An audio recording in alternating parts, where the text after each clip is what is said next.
Ladies and gentlemen, welcome to the mass competition. The men's 15 kilometers mass start competition. Letzte Wettkampf steht bevor. Die weniger als 12 Minuten geht es los für die besten Athleten und der Rechtbeste, der führende Abwertung. Markttempo der den Start Nummer 1 ins Rennen geht. Gestern haben wir den nach dem Wettkampf noch gefragt. Markttempo der.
Deutschland mit Großen und Amerikanern.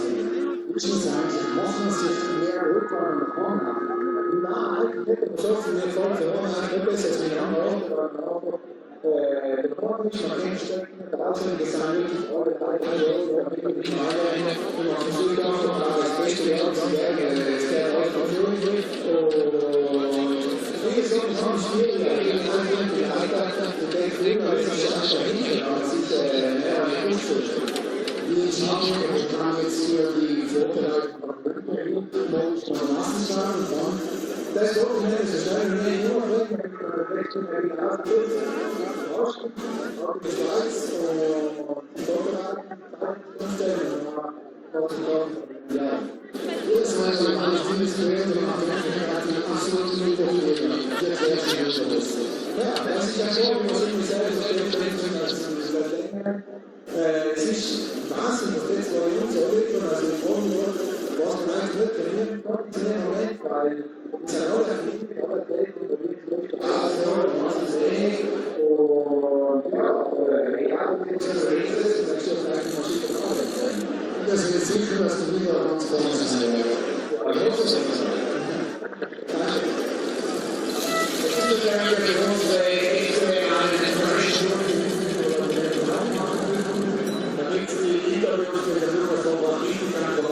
Ich glaube, das meiste war doch versteckt. Das war eine echte Beschreibung. Jetzt ist kurz die Information von Schiebe. Wir sagen, wie ist die Nation?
-4 degrees. I can tell you it was a lot colder last night. It's going to be -15 tonight.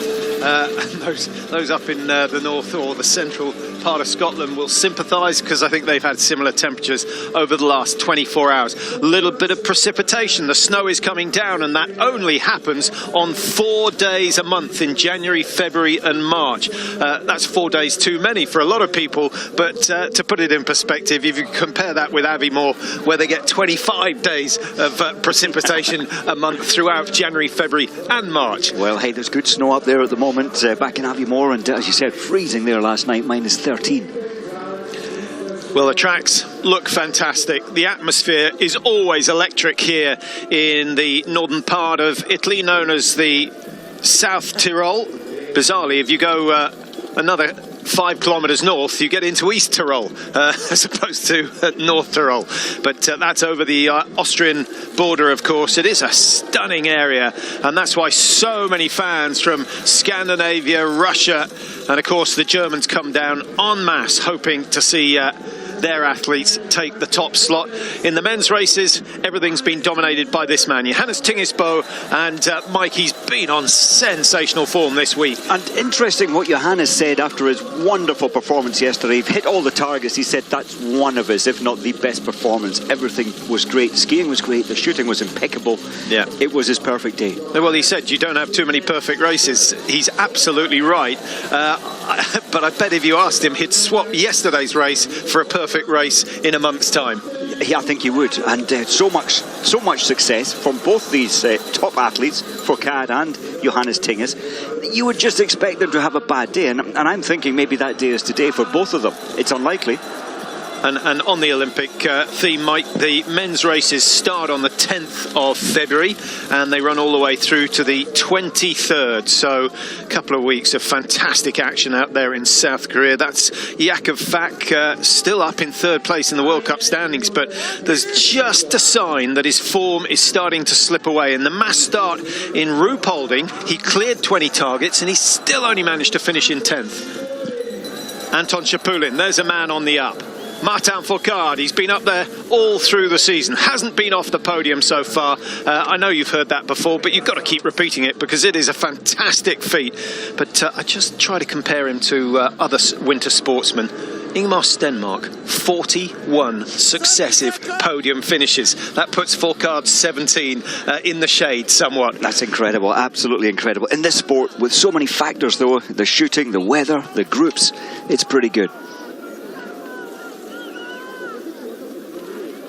Final race of the weekend for the men here in Antolz. A very warm welcome if you've just joined us.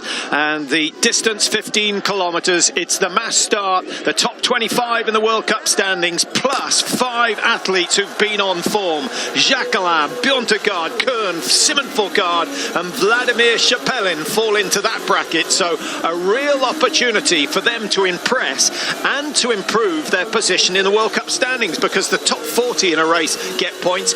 Everyone here is going to get a healthy serving of points. Yes, a good day out, and only one, and the top rank athletes, Simon Schempp, he didn't start yesterday, and unfortunately for him, he's not starting again today. Looking back 4 years ago, he was winning here. He won the sprint competition equal with Hofer, and podium in the pursuit. Johannes Tingesbo in red as he's had some good results so far in the mass starts. He's got a good record in the mass starts as well. He's currently the silver medalist from the last World Championships in Hoffelsen. He won gold in Oslo in 2016. That was one of the best races of the decade, up against Bjørndalen and Martin Fourcade. And then, of course, he took the silver in the Olympics as well. He did, and well, that was by a toenail. Well, Svensson had him by a toenail. I thought that Fourcade would go out to dictate. There's been a little bit of snowfall, so I wonder if it's a little slower up front. But there again, hey, it's much the same. They're all starting at the same time.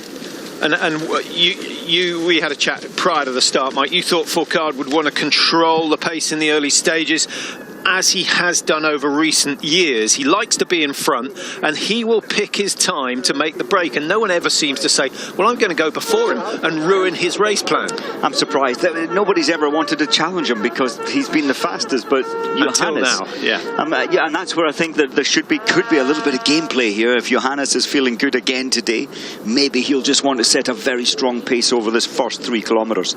15 in total though, Patrick. If, as we always say, if you go too hard in the early part of an endurance race, you are definitely going to suffer in the final 1/5, the final 3 kilometers. It's very, very slow. In terms of the World Cup standings, Martin Fourcade is 1 and he's leading the way here. He's 32 points clear of Johannes Tingesbo, and that's incredible when you think that Johannes has had 8 wins. Martin Fourcade's only had 5. In terms of podiums, Fourcade obviously has had 14 now. Johannes Tinges has had 12. In Alpine, if we use the FIS system of scoring points, Johannes Tinges would have quite a healthy lead now. Last time we calculated, it was only a 2-point lead he had, but it's slightly larger now. Well, and the FIS scoring system, they're definitely awarding a lot more points for a victory, and you would say victory is to take on the world and beat them on a daily basis. You would think there'd be a bigger margin, a point margin to gain. And when you look at the top 3 in the standings, Fourcade on 7.74, Bö on 7.42, Jakob Fack in 3rd on 4.38. He's 336 points adrift of the leaders. Really, there's a battle for 3rd place this season. We've never seen a season like it in the history of biathlon. Yes, Ole Einar Bjørndalen and Raphael Poiré were pushing each other over a 10-year period, but not quite as intense as this. 2011 was a good battle between Svensson and Tarje Bø, the year that Tarje went through to win the title.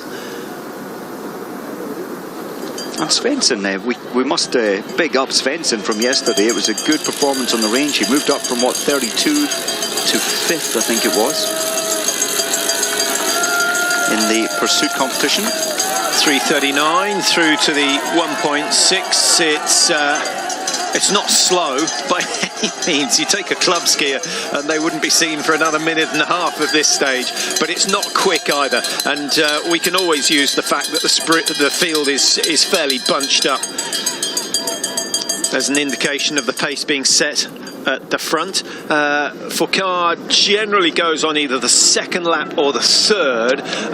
If he goes on the 3rd, Mike, it's because he's confident of his standing shoot and he feels that that's one area that he's still superior to everyone. I think it is. His summer training, he takes himself into the range at an incredible intensity, preparing for these moments. And if you haven't been there in training, it's hard to feel what it's like in the race scenario. So good training. The thing that surprises me with Martin Fourcade leading it is that, yes, he's been coming here for 9-10 winters. He's done many, many World Cup races here, but he's only got 1 victory. 1 podium here out of 68 podiums. And for me, that's a big surprise. Is it the altitude? Is it the entry into the range? Or is it that he's had 3 intense weeks after Christmas? I think it may be the 3rd option. Well, it could be a mix of all of them, but he's... You know, last week he was a couple of percentage points in terms of speed ahead of Johannes Tingesbo. This week he's a couple of percentage points behind. Wouldn't that suggest that it's the altitude affecting him more than it's affecting the Norwegian? It certainly feels that way on the back of all these races. Yeah, the body's tired. He's not able to quite get the same punch as we see him in so many other World Cups. But again, he's respected. Nobody's trying to break his routine. They're not even challenging at the moment.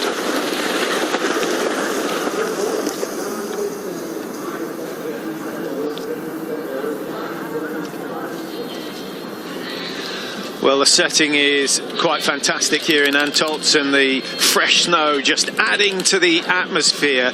Actually, it's rather strange when you get snowfall like this. It absorbs so much of the crowd noise from the stadium. It's quite difficult to hear those out in the meadow. But when we get a blue sky day, you can hear the meadow and the cowbells ringing as if they're sort of a couple of yards behind you. Exactly. Well, yesterday, I'm not sure there's quite as many today spectators, but here in the meadow, I'm sure there was at least 5,000. They reckoned that only 3,300 will fit in around the course, but it certainly looks more.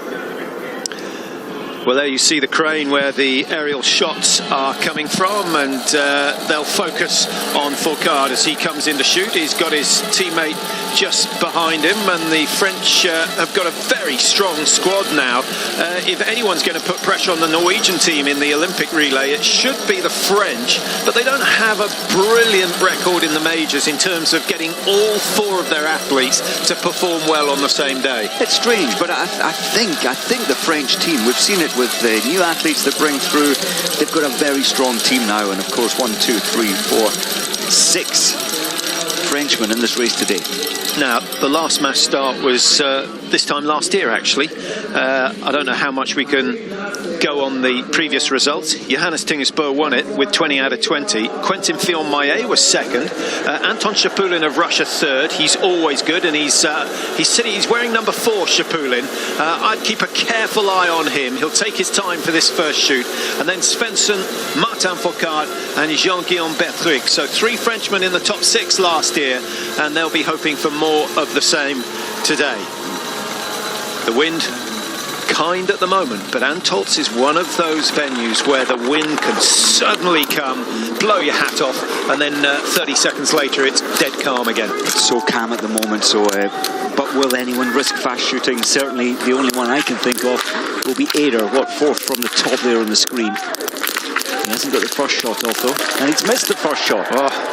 Simon Eder, of course, the bronze medal from the World Championships in this discipline last year. Shapulin has 3 down at the moment. Pfeiffer 4 out of 4. Johannes Tingesbo, he's done what he did in Le Grand Bonnat and thrown 2 wide on the first shoot.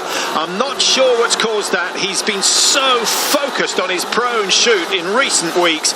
I'm just slightly baffled by that, Mike. His shooting's been amazing over recent weeks. So many of the athletes have shot very badly there. Eder missing 3, almost unheard of. Hoffer has missed 2. Yeah, Fillon-Maillet has thrown 3 wide. Jacquelin has thrown 3 wide. Out comes number 27, that's Erlen Bjørntegard. 16 is Andrei Rastoguyev. Now, he's one of the fastest men on the course. He produced the 2nd fastest course time in the pursuit yesterday. A lot of those, the top 5 fastest in terms of ski speed yesterday, Mike, all finished outside the top 20, indicating that they were pushing a bit too hard. Well, that's it. That's the risk. Pushing hard into this range does not make life easy. 39.9 behind. That makes a very, very interesting race. Don't rule him out of the win quite yet.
Welcome back to Antolz. Still the early days of the men's mass start, but the biggest development from the first shoot is that Johannes Tingesbo has missed 2, and he finds himself almost 40 seconds off the lead of Simon Dessieux. Martin Fourcade up with the lead as well. We've got Shapulin, Pfeiffer, Birkeland, Fax, Svensson, Windisch, and Simon Fourcade all going clear. And Tim Burke of the USA. Good news for the North Americans. Tim Burke's got himself into 11th place, having started with bib 25, and he's only 12 seconds down. So we'll monitor Tim throughout the race, and with Lowell Bailey not racing, Mike, the Americans relying on Tim's performance.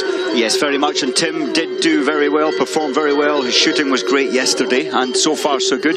Big surprise for me, only 11 out of the best 30 in the world, and those on 5 on current great form, only 11 have shot the perfect score out of 5. Normally we can say there's 18 to 21 will clear down first time in. And the range was easy, so in their 0 earlier, the wind was affecting the fall of their shots. Maybe they didn't adjust this time.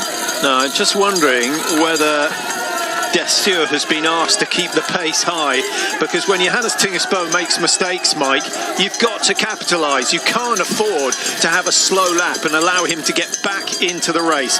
As I mentioned prior to the break, he missed 2 in the first shoot in Le Grand Bonnat. He still came back to finish in second place behind Simon Fourcade. So he's far from out of this race, but 40 seconds to make up. If it were you, would you try and make all that time up in the next couple of laps, or would you just try and do it 10 seconds at a time? I think he should. I think if it was me and I had the engine that Johannes has, I think I would try and take the punishment early on, calm down before the shoot, but try and get at least 10 seconds back. Well, he's gone from 40 to 33, so he is gaining, That's but not bad. Perhaps not quite as quick as we would have thought. This is a climb where he can pull back another 5 or 6 seconds, and there's a little bit of an injection of pace from Martin Fourcade. Maybe he's sensed that he's got to go. I think he has. He's been told without a doubt that Johannes has missed 2, so he's trying to capitalise on that, make it tough, make it a tough gap to close. Now, there's quite a breeze blowing on top of the hill, and I'm pretty sure, although the flags, the telltale flags in the range look calm, often the wind just drops down over the buildings onto the range itself, and every single athlete has to beware of the unique conditions in the lane that they are shooting in. And Johannes Tingesbo, he'll be a little unsettled. He'll be slotting into the lane, probably 15 next time. He's only ever used to shooting a 1, 2, 3 or 4. Just wondering how tired he's going to be. Probably more emotionally tired from the last 2 days of racing, Mike. This is the 3rd successive day. He actually produced only the 19th fastest ski time yesterday, 45 seconds off the pace of Dominic Vindisch, who was the quickest. But I think most of that time was lost in his lap of honour, wasn't it? A lot of it lost on that last loop. So there's no doubt he worked hard for that. But if you don't have to work hard on the last lap, it saves you that lactate build-up, which obviously does a bit of damage for the next day. I think so, and being asked at altitude, the 10-kilometre sprint on Friday, the 12.5 pursuit yesterday, and now a 15. You see Fourcade looking up to his left. He's looking for the red bib, and he hasn't seen it. So he'll be absolutely delighted with the way things are going at the moment. But one miss from anyone in this leading group, and Johannes Tingesbo could be back on top of them. The margin's still 33 seconds. We should get a readout at 5.6 in just a moment. Here come the leaders. Without Johannes in there, we've still got a very strong Norwegian field. Björkland, Bjørntegard, and of course Svensson.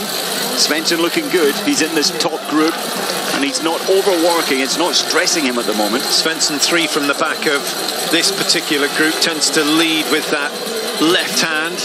Bjørntegard, here's the first of the chasing groups, containing Jakob Fak, who's got bib number 3. Just tucked in, that Rastiguyev's in there. Rastiguyev's, he's the first of those who missed, so he's pulled back time. He missed 1 target. Shapulin, is this going to be his opportunity? Arndt Pfeiffer wearing 5. He's already been on the podium this week. He'd like to make it a doubly successful weekend. He's had a 4th and a 3rd. There's Frank Badieux. And whose target does he watch, I wonder, on this second pro? And I guess World Cup position takes priority. And it will be Fourcade's targets that he'll be eyeing up over the next 30 seconds or so. And interesting, Martin just putting that little bit of extra pace in there, winning a couple of meters, or just winning him time, more relaxed time on the shooting mat before he pulls the trigger. Now, will he take his time, or will he be the first to strike? I think he'll take his time. Pfeiffer may be the first to shoot. Yeah, it was Martin.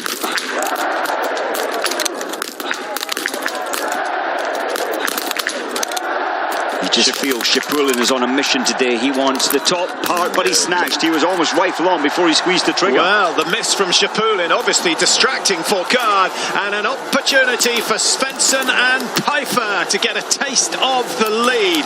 Now, they're pretty much into uncharted territory for this season, because no one else has been in the lead in the race except for Tadier Boe. And now we see what Pfeiffer is made of. Suddenly, the pressure is cranked up. Those two on their own for the third lap here in Antolz. Keep an eye out for Tadjebo has cleared 5. Johannes Tingis, he's missed another 2, and his next podium surely is not coming his way now, Mike. What's gone wrong? I've written in my notes how fantastic his shooting's been over the last 2 weeks. He's hit 67 out of 70. He's now dropped that to 73 out of 80. The human body and the human mind eventually fatigue, and when he said how it was so perfect yesterday, in my mind I just thought, when things go so well, you expect it to happen again, and you just feel different the next day. And I expected both Fourcade and Johannes Tingis to have an off day today. So far it's just Johannes. Well, Fourcade said he wanted his run of podiums to come to a finish before the Olympics. This is his last opportunity to end that run of 17 successive podiums. Pijfrid is leading, 16:13 on the clock, and he's only got a 2-second lead over Svensson of Norway.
Now, these are the targets for Martin Fourcade. Keep an eye out for his last shot.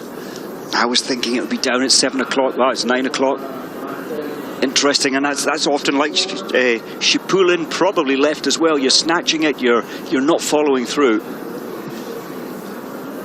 He tries to stare the target down after his last shot, and that's given 2 new men an opportunity. Now, Svensson, he's a class act, Mike. He was, the Olympic champion in this discipline back in 2014. Yesterday he had a fantastic run, 32nd all the way up to 5th, having hit all 20 targets. He's one of only 3 men to be clear. A lot more men missing on that second. We've only got 3 clear at the moment. What do we have? 13 after the first shoot, Mike. How much of that is down to the fact that the pace was picked up on lap 2? I think it's the pace, and you can never ever underestimate what this lack of oxygen, 1650 meters, you can't recover. You cannot get your breathing under control. And I think for Simon Eder, when he tried to start his normal routines, the pace was picked up. He's not got the oxygen, he's not got the recovery, so you tighten up through the trigger. It feels horrible on the rifle, and I think that's why so many today, I can't believe there's only 1, 2, 3 clears after the 2 prone shoots. Normally we would say there's 11 to 15. Yeah, I was having a chat to someone about altitude who's experienced it quite a lot, and they said if you want to get some idea of what it's like on the top of Everest, get yourself into a reasonable state of exhaustion. Let's say swimming, for example, but only take 1 in 3 breaths that you normally take. And you soon find out just how tough it is. Obviously, we're nowhere near the height of Everest, but at 1650, the air is thinner. So maybe 3 out of every 4 breaths you can take, but still you feel the effect. And it's interesting, last week at half the height, half the altitude, 700 meters in Ruhpolding, the body reacts, and it's quick reactions. And the brain and the body are trying to say, I can still ski at the same pace, but with that comes lack of recovery into the shooting range. Fourcade and Schipulin working hard. They were 19 seconds behind at the start. I think is that Hoffer up there as well, or is it Vindish? It's Dominic Vindish who was the fastest man on the tracks yesterday. Good little burst coming in from that must be Rastoguyev. It looks like 10. It's actually bib number 16, Rastoguyev. And the news for Johannes Tingesbo, from 40 seconds behind, he's now 1:08 behind, and in terms, you know, his chances of getting on the podium are virtually nil now, Mike. But I'm just concerned, is this going to be the end of the battle for the Crystal Globe? Is he going to lose so many points to Fourcade that he never gets another chance to get back into it? It's a tough race now for Johannes, and yes, I think he's going to lose points today because he's pulled another 8 seconds up, and you can't easily take 8 seconds a lap of Fourcade without some kind of punishment. Yeah. And I think that's why his shooting went off, certainly the second time. Yeah, and if you look, he only pulled 6 seconds back on that last loop. There's no one else in the world who could do that, but for him it shows that he's not on his very best form. I think he's a little tired. He said he'd take his fiancée to every World Cup after the success he's had here, but he might reconsider that and only take her to races or World Cups where there are 1 or 2 races. Hey, well, maybe she'll just fly in, give him a surprise on what, the 12th, the 11th for the first race, the 11th of February. Svensson, it's a familiar grimace. Remember his performances in the World Championships in Nowe Mesto. He was on fire then. And of course, as we mentioned, the Olympic champion in the mass start from Sochi. So he had a mixture of success and disaster.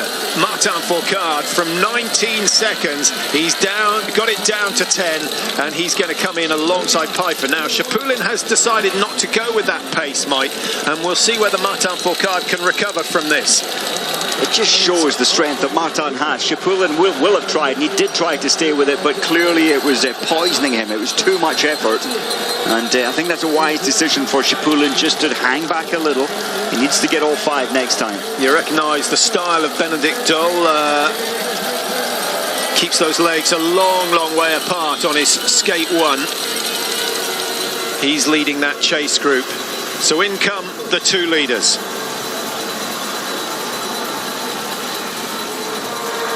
Chute number 3, first in the standing position, and still the range in the wind in the range rather than the rain in the wind. The wind looks negligible, but they just have to be observant. Obviously a much bigger target for the standing chute. Pfeiffer versus Svensson, but Fourcade is there, and he's not going to keep quiet. Fourcade, without a doubt, just letting them know with that excessive breathing that he's landed. And has it put them off? Maybe it has. Well, I think that miss from Svensson certainly put Pfeiffer off. Oh, that's 2 misses apiece, and guess who's taking the lead? No. It's surely going to be Martin Fourcade, who is back in control. And when he's in control of a race, he's almost unbeatable. 5 out of 5, and he knows he's going to have at least 10 seconds because Chapulin's missed, Vindish has missed. Well, that's handed it to the world number 1 on a plate. Thank you very much. Svensson and Pfeiffer didn't look to be pushing too hard. Their body language wasn't brilliant. I think everyone's tired, Mike. 3 races in successive days is a tough programme. I honestly think it surprised them. They left the range last time with a 19-second advantage over, 19.5 over Martin Fourcade. They had just built the positions, fired 2 shots, and then he landed. I think that put them both off. Bo's going into second, but it's Bo rather than Johannes Tinges, and his teammate Bjørntegard just behind him. Benedict Dole, the sprint world champion in 4. Dominic Vindish, a World Cup winner out in Canada a couple of seasons ago. Chapulin in 6, 29.4 behind. And the margin at the front, Mike, so significant that Fourcade only has to hit 4 out of 5 to ensure the win. Incredible, absolutely incredible. Johannes Tingesbo, though, he incredibly good balance, fast shooting. There he is. He managed to get 5 this time. So 2-2-0. He's back in the race. 53, 14th position. Can he get a podium? It would be astonishing if he managed that. A slightly subdued crowd. I think that the temperatures, it's down around -5, -6, depending on which part of the course you're on. Obviously, there's a little bit of snow falling. Now, what happened here? This is the first miss. See the trembling through the rifle. He's desperate for oxygen now. He needs another breath. Got that one. Is he going high left again? High, slightly right. And it's almost a panic shot, that. So the brain says now, and he's just desperate for air, and he just let it go when it wasn't aimed on target. that's how easy it looks. That's how focused he is. So Martin Fourcade, 32 points at the start of today. He could extend his lead to, well, obviously depends where Johannes Tingis finishes, but at the moment, Johannes Tingis is going to lose another 30 points.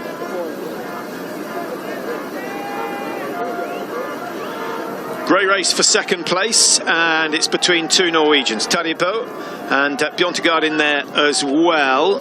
They've got company just behind them, Doll and Vindish. Nice to see Dominic Vindish having a good run, Mike. The Italians need something to cheer about. It's not been a good week for Lesser. I was so convinced by Hoffer. Hoffer's form in Ruhpolding was fantastic. I thought we might see him get a second World Cup win here. Yeah, he had bad luck here last year. His health wasn't good. In fact, he didn't even take part. This time he was in great form, but with that comes the home pressure. Dorothy Vera, she struggled day one. She put it together yesterday with a second place. I thought Lucas, I thought today maybe was his day, but it's not happening.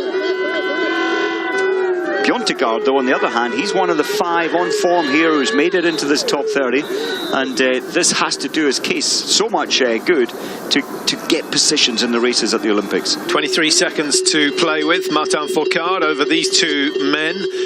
Tadebo on the right of your screen, 29-year-old now, the world champion in this discipline back in 2013. He's only had 2 mass start wins in his career, but he's done okay this season, 11th and 5th. He missed one on the last shoot in Ruhpolding, so he's got to get that out of his mind. He needs a clear shoot to have any chance at all.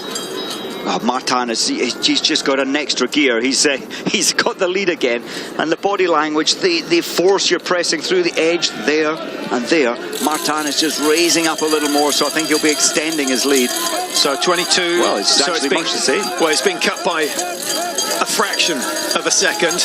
And what about Benedict Doll? Is he getting any closer? He was 25, it's now 28. So Doll and Vindish are losing time. Schipulin, who's missed 2 targets today, 29 seconds behind last time we saw. That's now gone to 38. And the price of going on the penalty loop is starting to show. Frank Badiou getting ready in the range for the arrival of Martin Fourcade.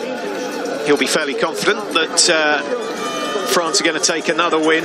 It will be Fourcade's 6th. Do you think he can get away with missing more than one, Mike? I don't think so. Sure, you would expect that Bö, Bjørntegard, Dahl, Vindish and Schipulin, who would be chasing, if any one of those 5 get all 5, they'll have an opportunity should Martin go on the penalty loop.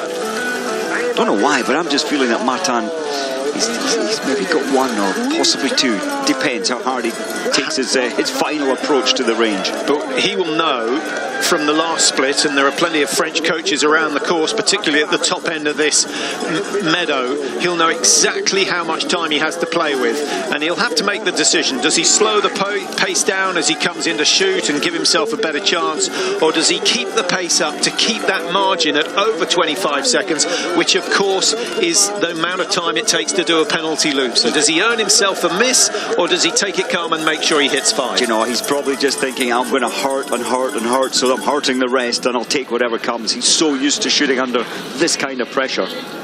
Only one, we must big up, praise Jakob Fack. He's the only man to hit 15 out of 15 in the whole field, the best 30 in the world. And remember, he hit 20 out of 20 in Ruhpolding this time last week. But again, Mike, Jakob Fack down in 7th. You know, the ski form that we saw early season has deserted him. With 20 out of 20, you'd expect to see him at least in the top 5. And you know, that makes the final preparation for the Olympics so important for Jakob. I think he can turn up that form. He can raise it by at least, what, 45 seconds you'd expect. Well, look at that. 2 straights of the meadow ahead for Martin Fourcade, and he keeps a careful eye on the opposition, but they're so far behind at the moment that he won't have seen a lot of them. Just looking at the range, the flags, there's no influence there, so Martin, he'll buy himself some recovery time on the mat, and he's got this gap. He had a look. You just feel that maybe he won't make errors this time.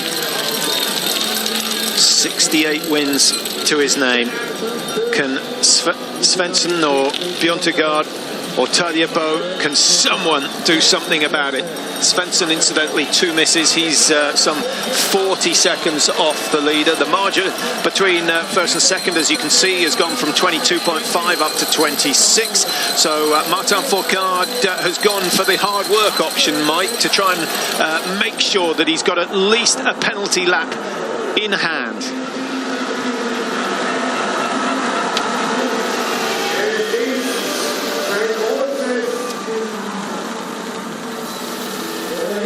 Just further down the track, Johannes Tingesbo has managed again to take 3 seconds out of Fourcade at the last time check.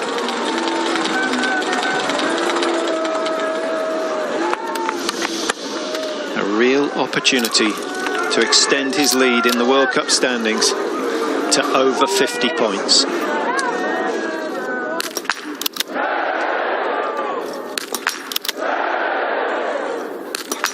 Only a miss will break the rhythm.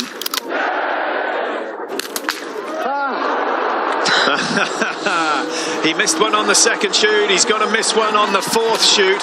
And Bjørntegard and Tadej will have seen that. Benedikt Dahl, I think, probably just a little bit too far back.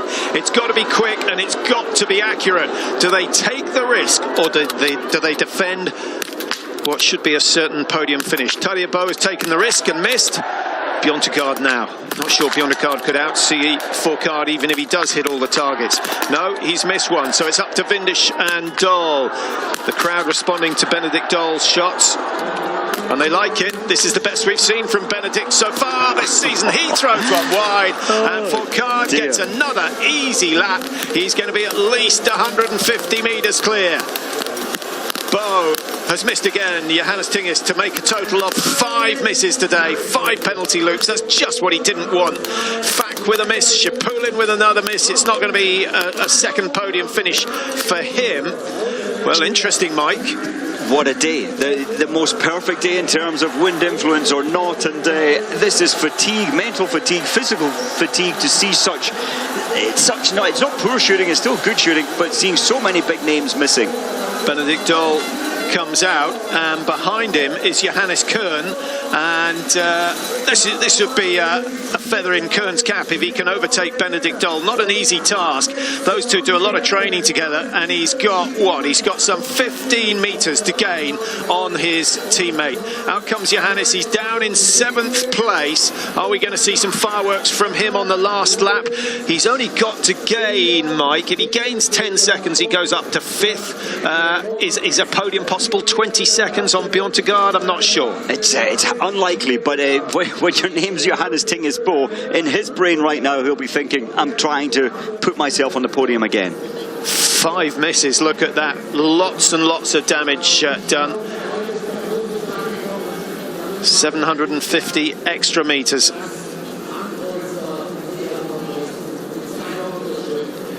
Well, where are the blue skies gone that we're used to here in Antolz? It's actually good news for the local tourist board, because this means that the snowfall that was beginning to disappear, we've now got a very, very nice layer of fresh snow. Lots of good tracks in this area, actually, Mike. They do a lot of Loppet races around here. Cross-country skiing every bit as important as alpine. It is, and this part of the valley, yes, it's altitude. You have to take the odd break if you're a tourist and skiing up here. But it's still beautiful skiing, looking down the valley. And the tracks within all the complex different valleys in the area, they're so well prepared. I'm just feeling a little sorry for Julian Eberhard. It was good yesterday. He went 0-0-3-0, finished 10th. He's just gone and missed 4 in his out of his last 5 shots. That's a mess. That puts him in last place. Yeah, Giganar's had a few problems as well, Mike. He's missed 6, and that pushed him all the way down to 23rd. Don't forget, Giganar's been on the podium twice this year.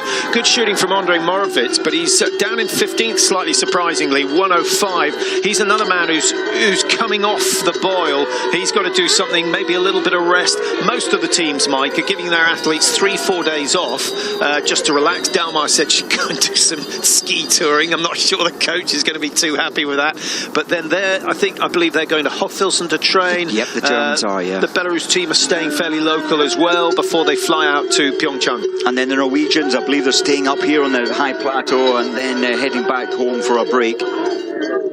Well, this is a race for second and third, and it doesn't look as though the challenge for third is going to be met by Dole and Kern, who've both shot pretty well. But a masterclass today from Martin Fourcade. I know he's missed 2 targets, but for some reason they found the shooting a little bit tough out there. No one has gone clear. Only 2 men have hit 19 out of 20. Yeah, Morovitz and Fak. It's good shooting, and it's without a doubt its fatigue factor.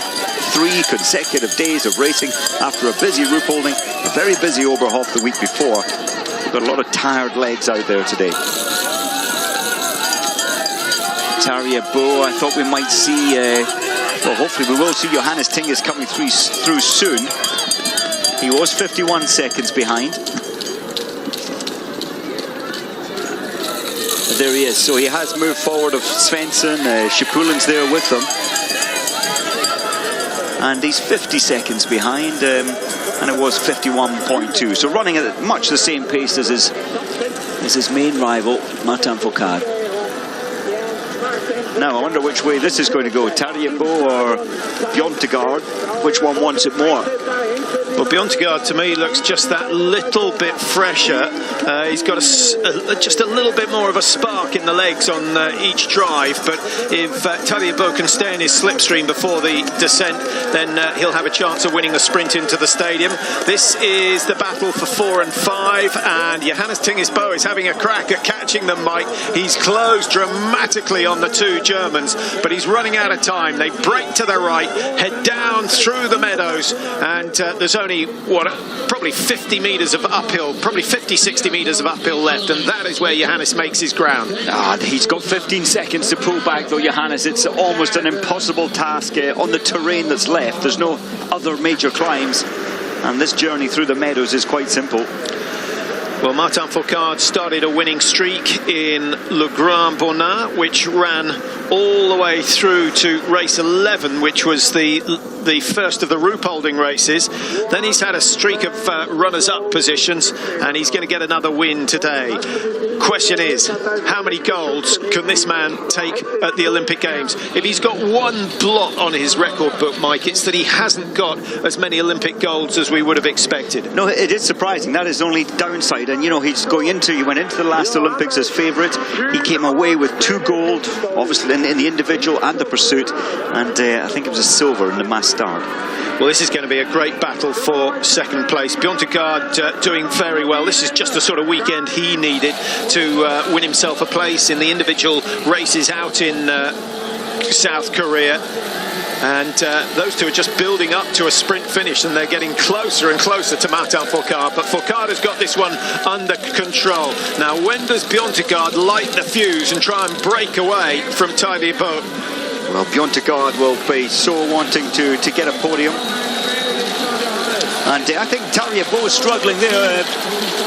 Bjørntegard going early. He's trying to snap his rival, his teammate. One more climb to go. They drop down under the road, and then it's a 40-50 metre climb up to the level of the range. But instead of heading to the firing point, they break to their right, just about where Martin Fourcade is at the moment. He knows exactly what's going on behind him. There's still a margin of 120 metres between first and second, and Fourcade, for the second day in succession, can have an easy run into the finish. Yesterday, it was because he couldn't catch the race leader. Today, he knows no one is going to catch him. Bjørntegard still leading, Mike. Doesn't look as Tarja Bo has got it. It's going to be a PB for Bjørntegard for the season. Yeah, his best ever previously actually was 5th, so it's without a doubt a clean. In fact, no, of course that's Tarja. Oh, mistaken identity. It is Tarja Bo who comes through, but Bjørntegard gets his first podium nonetheless, and that is a massive, massive achievement for him and a real confidence booster. 41.8, the winning time here from Martin Fourcade. He did it all on shoot number 3, broke away from everyone on that first shoot in the standing position, and he notches up win number 69. That's 18 podiums in a row. Now let's have a look. Dole, Mike, just what he needed prior to the Olympics. He's had a poor season by his standards. Kern, fantastic for Germany, and one of very few athletes to hit 5 out of 5 on on the last shoot. And Johannes Tingesbo, with 5 misses, he still finishes in 6th position, which means he picks up 38 points, but he loses 22 to Martin Fourcade. So the margin, unofficial, because I'm doing the calculations, the margin goes up to 54. And that'll make Martin Fourcade just relax a little. Of course, the points don't count at the Olympics, but he's really made a statement today. And Johannes Tingesbo, on the other hand, he won't feel great about the final day in Antholz. 15 for Simon Eder, and Krishma finishes a couple of places behind his teammate Morovitz. Morovitz, once again, remember, good shooting from him today. Jakub Fak down in 12 with only 1 miss. So where's he going to find his ski speed from? But having said that, Mike, he's been so consistent this year. Great to see him in 3rd place in the World Cup standings, especially when you take into account his poor performance last season. What about Arndt Pfeiffer? He was right up there with the best. He was, and that final shoot let him down. He missed a total of 4. And what about Simon Eder? We saw him miss 3 out of 5 first time in. He didn't miss another shot, and I think he's fought back really well. Simon Eder halfway up the field from 27th after that, from 29th after the first shoot. Cast your mind back to who was leading the 3rd loop after the 2nd prone shoot. 1 Arndt Pfeiffer and 2 Emil Hegler Svensson. Both of them pushed, both of them failed. Svensson finishes 7th in the end, and Pfeiffer even worse with those 4 misses, down in 19th. Was that because they're not used to being at the front of the race? They ceased to be racing their own race, and they got tied up with the occasion. Quite possibly, and the mindset changes. They maybe pushed over their comfort zone. Without a doubt, they did. Hofer missing 5 today.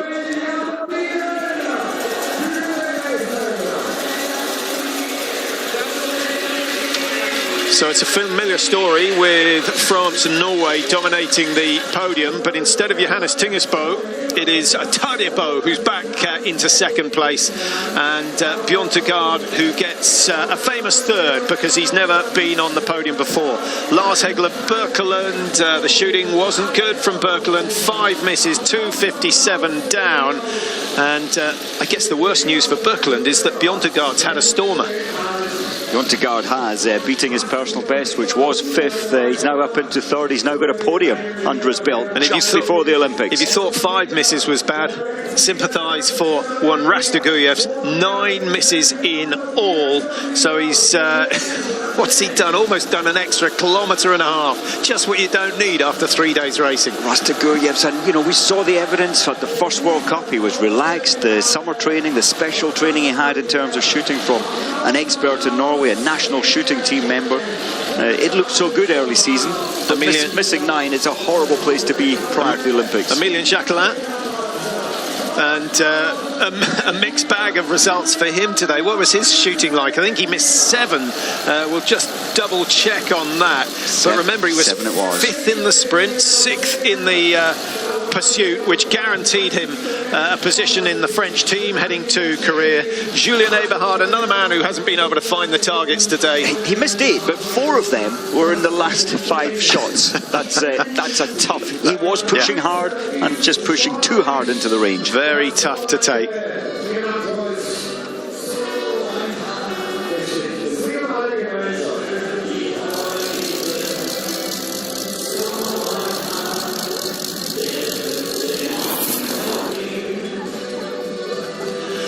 Well, not the perhaps not the sort of race that the crowd wanted.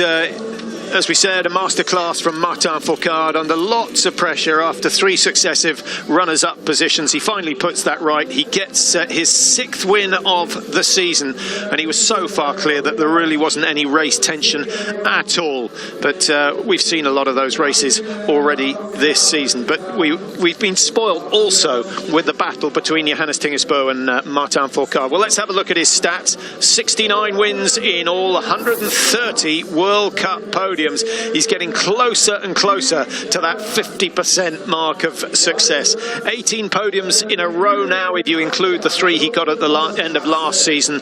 And as you can see, closing in on Bjørn Dahlen's tally of 95. He said he'd never bothered to go for it, but he might feel that a couple more seasons and he could be the man with the most wins.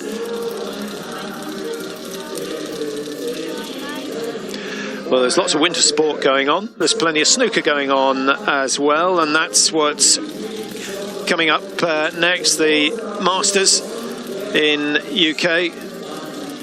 Alan up against Wilson, and we'll be going straight to that after the next commercial break. We leave you from Antolz with a familiar story. Another win for Martin Fourcade, and he sets himself on his way to the Olympics in the best possible fashion. 40:18, the winning time, his 6th win of the season.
Wir singen alle rein. Ich habe alles geliebt, zu sehen. Aber der gute Maxi, schöne Tage, alles lieben und schwingen.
Der beste Antworttor aller Zeiten. Da ist er aber. Also hier auf dem Lecker hier. Da ist er so schön.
Får jag bilder av alla när jag är till Instagram? Okej, då fick jag. Ja. Jag visar det.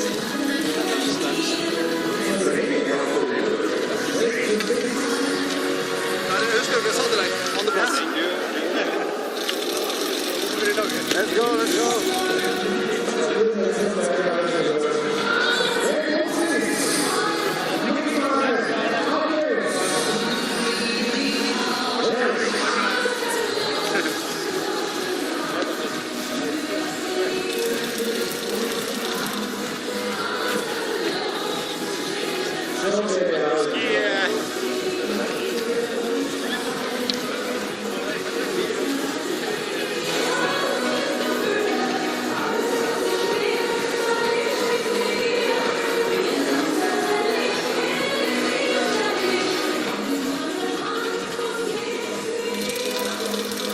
Wir bieten noch einen frenetischer Applaus für die drei immer schönen jungen Medaillenjäger, bitte. Wow. Auf jeden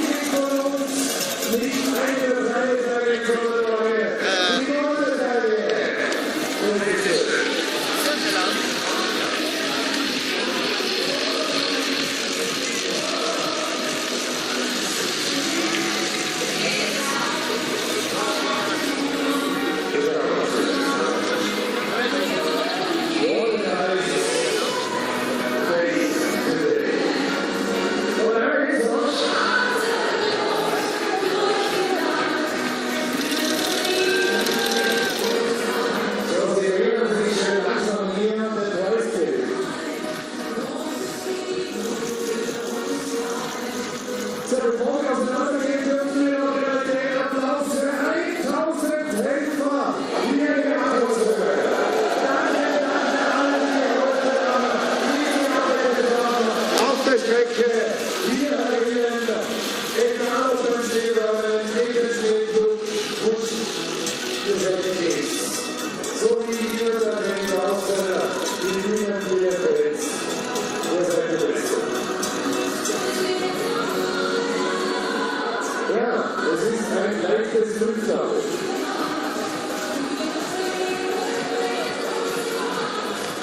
Luigi, es ist weiter, ja?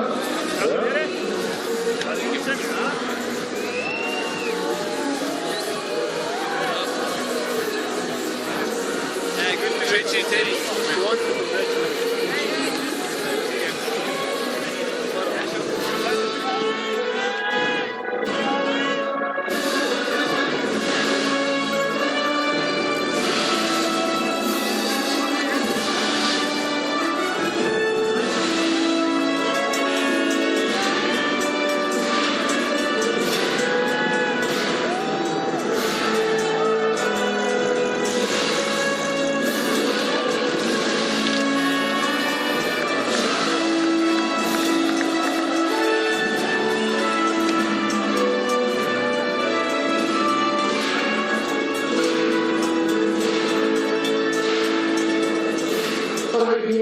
Biatlon 2018 mass start competition men award ceremony. First and winner, representing France, Martin Foucault.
Vice President and Mr. Arno Kampacha, President of South Tirol.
Und damit, ja, ist Zeit zu Abschied nehmen. Schade.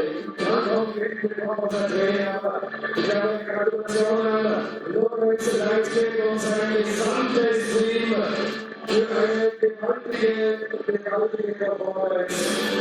Hier in Antons, gewaltige Veranstaltung für diese Welt war fantastisch. Danke.